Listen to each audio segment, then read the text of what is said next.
Olá! Mais uma vez aqui estamos com o nosso programa Os Gideões.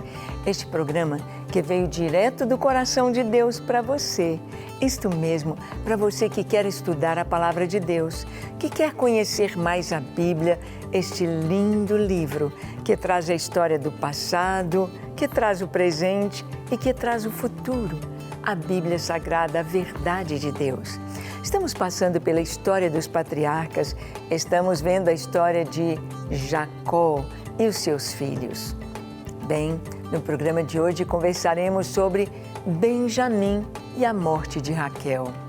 Ah, como é duro para uma criança saber que a mãe morreu no dia que ele nasceu. Vamos ver o que isso significa. Vamos ver o que Deus quer falar conosco sobre Benjamim e a morte de Raquel. Deixe o seu coração aberto para ouvir Deus. Ele vai falar com você. O programa Os Gideões já começou.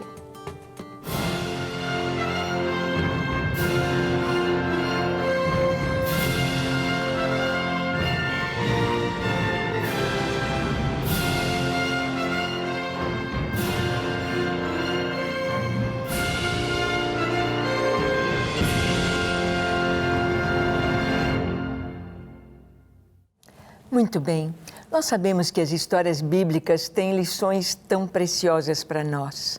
Deus nos fala e nós podemos quase que encontrar todas as situações da vida, todas as situações que cada pessoa, cada ser humano possa passar, sozinho, em família, na sua nação. Essas histórias todas nós podemos encontrar um paralelo nas Escrituras, porque aqui Deus nos ensina como vencer. Aqui o Senhor nos ensina, nos mostrando os dois modos, os dois caminhos, ou o caminho largo que conduz à perdição, a escolha da maioria, ou o caminho estreito que conduz à salvação. E disse Jesus, poucos são os que entram por este caminho estreito.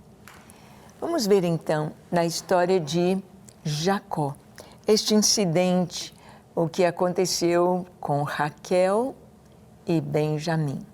Abra sua Bíblia em Gênesis 35, nós vamos ler do verso 16 ao verso 20. Diz assim: Partiram de Betel e, havendo ainda pequena distância até chegar a Efrata, deu à luz Raquel um filho, cujo nascimento lhe foi a ela penoso. Em meio às dores do parto, disse-lhe a parteira: Não temas, pois ainda terás este filho. Ao sair-lhe a alma, porque morreu, deu-lhe o nome de Benoni, mas seu pai lhe chamou Benjamim. Assim morreu Raquel e foi sepultada no caminho de Efrata, que é Belém.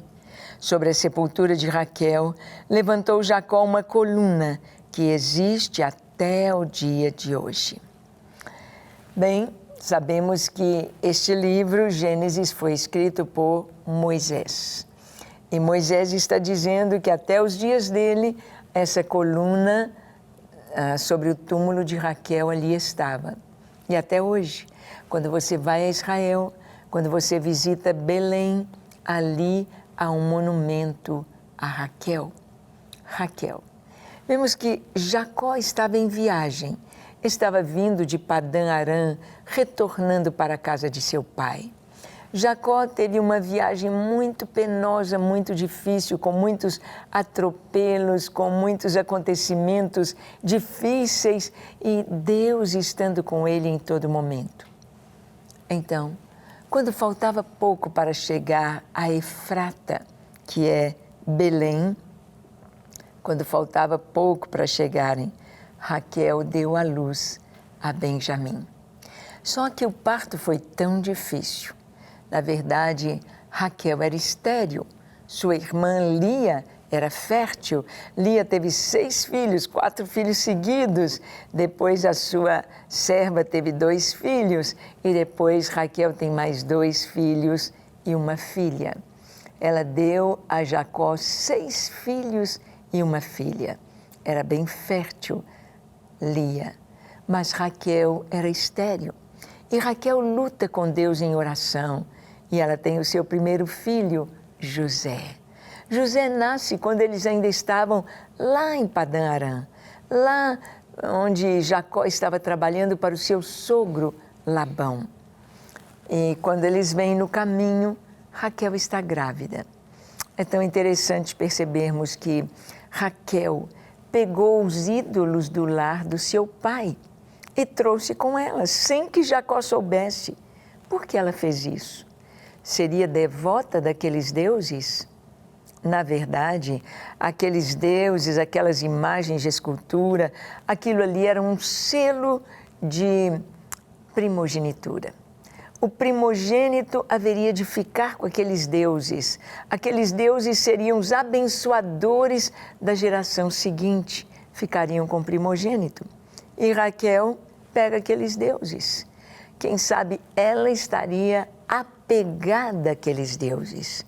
Quem sabe Raquel estava trazendo aqueles deuses consigo para ser abençoada, para ser próspera.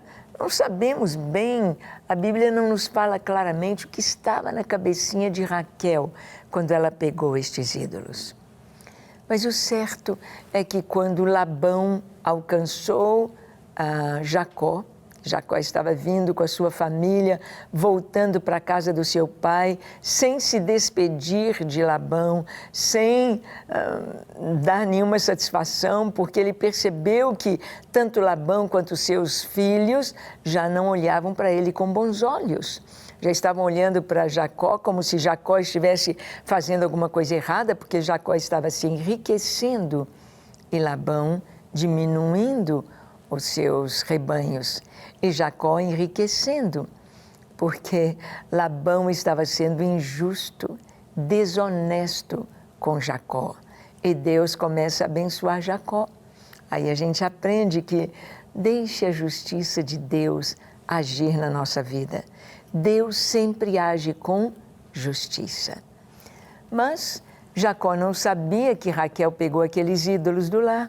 E então, quando Labão vem e disse, olha, se você saiu fugido, nem me deixou despedir das minhas filhas, dos meus netos, por que você pegou os ídolos do lar da minha casa? E Jacó disse, não, eu não peguei. Quem tiver apegado, quem apegou estes ídolos, que morra, seja morto. Foi a palavra de Jacó. Raquel estava com ela. E aquela palavra no mundo espiritual tinha um peso, Raquel só não morreu ali naquela inspeção de Labão, porque Raquel estava grávida já de Benjamim, do seu segundo filho. Deus poupou a vida de Raquel para que nascesse o seu segundo filho. Como é importante sabermos que precisamos ter sabedoria nas nossas palavras, principalmente lançando maldições sobre a família, sobre a esposa, sobre os filhos, sem saber. Jacó achava que ninguém pegou, ninguém seria capaz disso, mas Raquel o havia feito. Precisamos ter cuidado com nossas palavras. E Raquel, então, quando ela vai dar à luz a Benjamim, ela teve um trabalho, um parto penoso, um parto difícil, com muito sofrimento. Então, quando nasce a criança, ela lhe dá o nome de Benoni. Benoni significa filho do meu sofrimento. E Jacó disse, não, essa criança não pode levar sobre si a culpa da morte de sua mãe. Essa criança não pode levar sobre si este peso no seu nome. E Jacó muda o nome de Benoni para Benjamim, que significa filho da minha mão direita, filho da minha destra, que significa força, que significa forte. Jacó mudou o nome de Benjamim para que ele não levasse culpa. Ah, quantas crianças, quantas pessoas levam sobre si um fardo pesado por causa da morte da mãe, ou do pai, ou de um familiar, ou por levarem culpa de alguma coisa que eles não têm culpa. É tão importante que os nomes sejam mudados. É tão importante que eu peso seja tirado dos ombros. É tão importante que cada pessoa possa viver livre, possa viver para Deus, possa viver alegre, possa viver sem pesos. Pesos sobre as suas costas e a sua consciência. Como podemos viver assim? Com Deus, é claro, entregando a vida ao Senhor, entregando tudo o que temos e somos ao Senhor. Sendo assim, vamos viver livres, pois Ele nos tira todo o jugo do mal, Ele tira todo o peso de sobre nós, Ele perdoa os nossos pecados e nos dá uma vida nova. E passamos a ser Benjamim, filhos da sua mão direita, filhos em Cristo do Pai Celestial. Vamos orar? Você já é filho de Deus? Vamos orar agora? Feche os seus olhos, curve a sua fronte e, se for possível, se ajoelhe. Ore comigo dizendo assim: Senhor, eis-me aqui em Tua presença. Eu abro o meu coração para Ti. Ó Senhor, eu não tenho vivido da maneira correta, eu não tenho feito o que o Senhor espera de mim, mas eu te peço perdão, perdão para os meus pecados. Perdoa-me, lava-me com o sangue de Jesus. Purifica minha mente, meu coração, minhas mãos, meus olhos, meus lábios, meus ouvidos. Santifica minha vida. Dá-me um coração puro, limpo, perdoado. Senhor, escreve o meu nome no livro da vida e dá-me certeza de salvação. Eu preciso de Ti, eu me entrego a Ti para ser inteiramente Teu todos os dias da minha vida, em nome de Jesus. Amém, amém e amém. Graças a Deus. Como é bom servir ao Senhor, como é bom amar ao Senhor, como é bom receber dEle a salvação, a liberdade, a vida. Como é bom ficar livre do peso do pecado. E você deve viver assim, na presença de Deus. Amém? Como é maravilhoso servir ao Senhor. Como é bom poder compartilhar a palavra de Deus com você.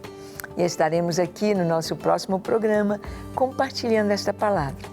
Enquanto nos aguarda, acesse o nosso site gideões24h.org. Conheça esse ministério maravilhoso dos Gideões. Seja um Gideão, implante esse ministério, essas torres de oração na sua igreja e os Gideões Mirins para as crianças. Que Deus te abençoe.